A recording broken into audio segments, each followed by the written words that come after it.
This is a great matchup in the Super Bowl between two awesome offensive lines. So who better to bring on than Geoff Schwartz? We're here in New Orleans. Geoff, how you enjoying New Orleans? And are you ready for the Super Bowl? I haven't had any gumbo yet. Oh, so man. it's okay, not great, but it'd be great after we do this. Have you had gumbo before? Oh yeah, my brother and I filmed a TV show that never saw the air, but we did a couple weeks in New Orleans, like cooking gumbo. Oh, excellent. So what was the name of the show? We never got a name. We did 7 episodes without a name, and then they canceled it. So I mean, the point is, I did spend a week making gumbo in New Orleans and beignets another week. So you were cooking? Oh yeah. I can make it from scratch now. I learned how to do it. I made it at home too. It's delicious. Wait, so what's your favorite meal to cook? Oh, I mean, geez, depends what I feel like making for that day. I can pretty much do anything. It depends on what I feel like. Favorite meal to cook. I make this shrimp pasta. It's pretty good. Shrimp pasta and a spicy red sauce. Maybe I'll put some little calamaris in there, some little squid in there, and black squidding pasta. There's an Italian spot by the house we get fresh pasta from. Yeah. It's in this little spicy red sauce. It's good. Yeah, and nothing's better than fresh pasta, and nothing is better than this offensive line play we're going to see. Yes. Let's start with the Eagles, right? Because they have the 2 tentpole tackles. Yes. Probably going to be Hall of Famers, Lane Johnson, Jordan Mailata. They popped up in our artificial intelligence grades as some of the best offensive linemen in the league. However, they also have Mekhi Becton at right guard. Given that Spagnuolo is the king of attacking offensive lines, do you think there's any weak part in this Eagles offensive line? I think they're probably going to go after one of the guards, I would imagine.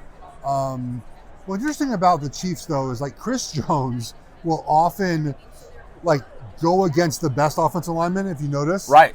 To let, I think, other people have the opportunity to have a pass rush. Because the last couple of weeks, he was going up against Dawkins and Tunsil a bunch. Right. And allowed other people like Amenahue to have or George Karlaftis. I think they're going to try to find spots where the Eagles have empty protection to blitz. They're going to find opportunities, because Hurts is not great against pressure. Right. And so they're going to try to have to find ways. I don't think a 4-man rush is getting home very often. So I am curious to see how they find ways to have those matchups. So I want to dig deeper into that, because that's something I saw as well. I've been discussing with Sean Syed as well, who he thinks Chris Jones is going to go for the one-on-one Mekhi Becton. I agree with you. I think he's going to go up against Lane or Mailata and try to take them out of the game. As an offensive lineman being on that island, how does it affect the rest of your operation, especially in the run game? Because on a play-to-play basis, the defensive lineman, you could be doing anything stunning as well. How do you approach that when you know you're going up against the best player on the team? Well, the thing about Chris Jones that makes it difficult is you don't know where he's going to line up, and then on different sides of the ball, he does different things. Right. So when he's on the right side, a lot of times he does that double arm removal. The left side's less of that. Right. Like he just doesn't do that. So you sort of have to know, okay, when he's at this position, here's what he does, versus when he's over here, here's what he does, right? Exactly. And then, it's difficult because it's not always like Jalen Carter is going to be over the right guard. I know there's talk about maybe he goes to left guard and Caliendo, but for the most part, so Trey Smith can study that all week. Right. I'm getting this.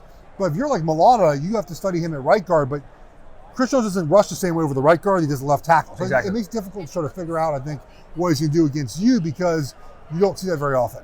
Definitely. And so you also mentioned Jalen Hurts doesn't perform very well under pressure, but that offensive line has done such a good job of keeping him clean. As the playoffs have progressed, people have been saying Jalen Hurts is the weakness of this team, but they've still been able to be successful. How much do you ascribe to Jalen Hurts' success, and how much do you ascribe to the offensive line? I think it's probably connected, right? Okay. Is Jalen Hurts going to be as good playing behind a balanced offensive line? Probably not, but then again, most quarterbacks aren't, right? The Chiefs reshuffle their whole offensive line to make sure Mahomes is able to feel upright and feel comfortable. So Hurts does really well within the system they have. If there is pressure and things break down, he's not as good. But again, they've engineered the offensive line to where that's not really a big problem, right? So again, how the Chiefs get that pressure rushing forward probably doesn't happen very often.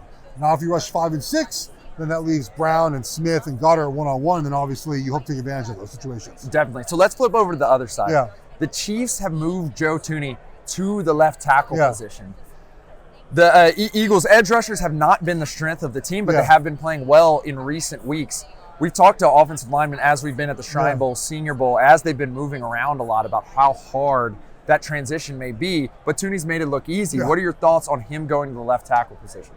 Well, look, they needed just some stabilization, right? And what happens when you have a guy like Thuney there is when you know what you're getting from a player, you can adjust to that player, right? So Mahomes knows what he's getting from Tooney. Exactly. He's going to beat him around the edge a couple times, possibly. Right. But what Tooney, the best quality he does, in my opinion, at left tackle, is he knows where his relative body position is going to be. He gets to that spot between, like, you're the pass rusher, Mahomes is here. He's in the right position. Right. So he makes the guy run through him. Right. And so Mahomes knows that. He knows he's got time. He's not going to be beat quickly. And when you know that, you can build and help around Tooney. And that's what they're doing. They're doing a great job of just knowing what Tooney gives them. Versus when you have an inconsistent left tackle, where he gets beat quickly one time. And then the quarterback's like, oh, is he going to beat? You get in the speeding the quarterback up. So that's what Tooney has done for pass rush. He's made it very simple. They know what they're getting every play. Definitely. And so let's move into the middle. Yeah. We have a matchup, as you mentioned, between Jalen Carter and Trey Smith and Creed Humphrey, where it's going to be Pro Bowlers all over the place. That feels like it's going to be the crux to the victory, right? Well, actually, I think that's going to be a fun matchup, but the left guard is going to be where I'm watching because Caliendo against Jordan Davis, they have trouble running the football with Joe Tooney now moved out to left tackle. So how does Caliendo against Davis go? Because I think pass rush-wise, it's a draw. It's not what Davis does well. Run block is going to be hard for Caliendo. But then what do they do with Carter? Because I can make the argument they move Carter over to left guard. Okay. But that's not what he's done most of the season. Right. So do you take your best pass rusher, best defensive lineman, move them somewhere else for the Super Bowl? Like that's a question I think they have to figure out, because if you know Carter's lining up over right guard, you can plan for that essentially. Right. So I'm kind of curious what they do with Carter. Like I think it starts with, okay, what do we feel about the backup left guard, and do we move Carter over there? Can Davis do the job? So that is, I think, the biggest question in the game. So it's going to be a matchup between two awesome offensive lines. It seems like the victory will be had between the offensive line, defensive line matchup. Who do you like in this game? I want the Chiefs to win, mostly because I have to be proven that they can lose this game. Yeah. Like, I'd rather be like, oh, the Chiefs finally lost this game, rather than being like, oh, of course the Chiefs won. I get 15, I get Andy Reid. I get the Chiefs. This was not talked about enough, in my opinion. We talk a lot about other things like, oh, Josh Allen didn't read the protection correctly on the 4th down play. True, that's all true. But like, the Chiefs make those plays all the time. Right. They make, in every big moment of every game, Chiefs are making the plays and the opponent's not.